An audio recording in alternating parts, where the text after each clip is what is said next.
शुरुआत आपसे ही करते हुए प्रेम शुक्ला जी, ये डर अच्छा है अतीक अहमद का, या फिर डर के पीछे अगर एक बड़ी वजह यह भी देखा जाए, उमेश पाल का हत्या का मामला 24 फरवरी को सामने आता है और उसके बाद से अब तक कई ऐसे आरोपी हैं जो उत्तर प्रदेश की पुलिस की गिरफ्त से बाहर हैं, वो पकड़ में कब आएंगे प्रेम शुक्ला जी?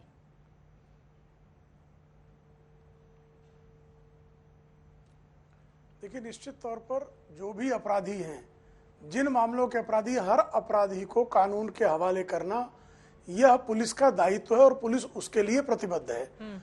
जिस तरह से अतीक अहमद के शूटरों की खोज की जा रही है, शूटरों के परिजनों के खिलाफ कार्रवाई की जा रही है, जिस तरह से अतीक अहमद की संपत्तियां जब्त हुई, जिस तरह से अतीक अहमद पर कानून के शिकंजे को कसने का कार्य हुआ, वह निश्चित तौर पर अब तक की जो उत्तर प्रदेश का इतिहास है उसकी दृष्टि से अभूतपूर्व है।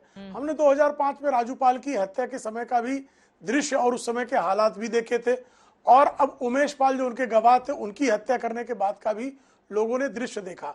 2005 में राजूपाल की हत्या के बाद चूंकि श्रीमान मुलायम सिंह यादव की सरकार थी जो इस तरह के तत्वों को संरक्षण देने के लिए कुख्यात थी, उस समय जो है बिल्कुल उनके खिलाफ किसी प्रकार की कार्रवाई नहीं हुई जो होनी चाहिए थी। हमें ध्यान है कि 2006 में नोएडा में किस तरह से नोएडा अथॉरिटी की अधिकारी को, अतीक का जो बेटा है, उसकी जो बीवी है, ये लोग पहला उत्तर वही दिया मैंने, पहला उत्तर चित्रा जी वही दिया मैंने। चल रहा है, पुलिस ने हर जी अभी उस हिसाब से देखेंगे आप तो 1993 के बम कांड का अभियुक्त दाऊद इब्राहिम आज दिन तक नहीं पकड़ा गया। तो इस तरह से कौन कब कैसे कहां गिरफ्तार होगा, जिंदा गिरफ्तार होगा, मुर्दा गिरफ्तार होगा, इस तरह की जानकारियां अगर किसी के पास होंगी भी तो भी वह टेलीविजन चैनल पर उसको डिस्क्लोज नहीं करेगा।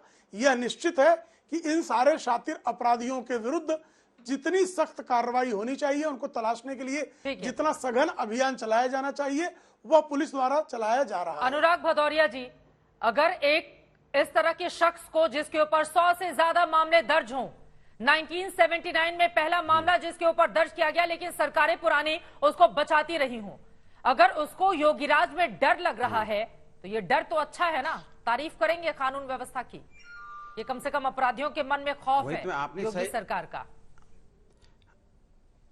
सही कहा आपने, काफी सरकारें आई, उसके माननीय कल्याण सिंह जी 3 बार चीफ मिनिस्टर रहे, माननीय राजनाथ सिंह जी 1 बार चीफ मिनिस्टर रहे, क्या कार्रवाई की थी ये जरा बता दें।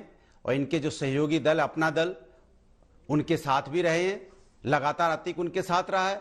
तो ये भारतीय जनता पार्टी से मैं पूछना चाहता हूं कि जो राजूपाल हत्याकांड हुआ 2005 में, उसके गवाह 2005 से 2017 तक कोई हमारी सरकार रही है बीच में, और 2012-17 तक रही है, कोई छू नहीं पाया, और भारतीय जनता पार्टी की सरकार में उस गवाह को दिन दहाड़े उड़ा दिया जाता है गोली बारूद से। और यही समाजवादी पार्टी है जो महिला सम्मान करते हुए राजूपाल की पत्नी को, श्रीमती पूजा पाल को विधायक किसने बनाया? समाजवादी पार्टी ने बनाया। हम वो लोग हैं जो कमजोर हो जाते हैं लोग, उनकी मदद करते हैं। इन्होंने क्या किया?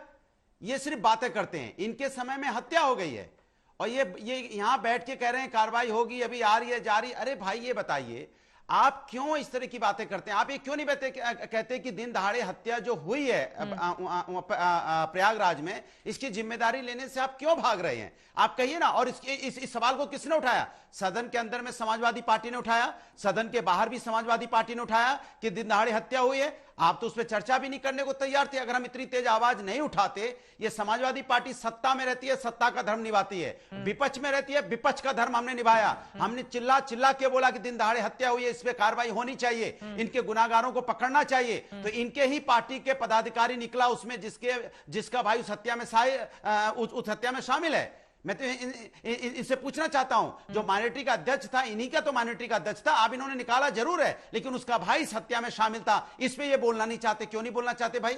आपकी तो पार्टी का पदाधिकारी था वो।